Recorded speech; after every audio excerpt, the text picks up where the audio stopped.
Salutare tuturor! Astăzi vreau să vă arăt cum se modelează o tigaie din cupru. După aceea va trebui încheiată sus la bază și mâner de cupru. Și este gata, finalizată. Așa că pentru cei care sunteți interesați, vă rog să mă contactați în privat.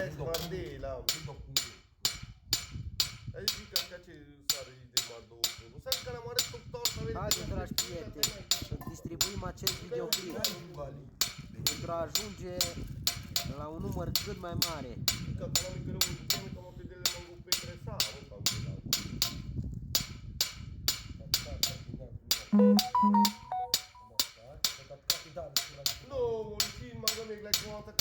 Haideți, dragi prieteni.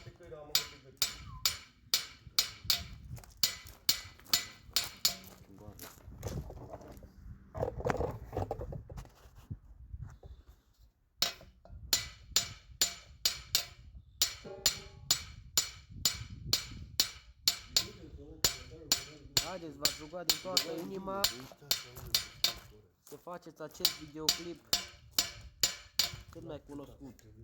Vă salut, numai bine!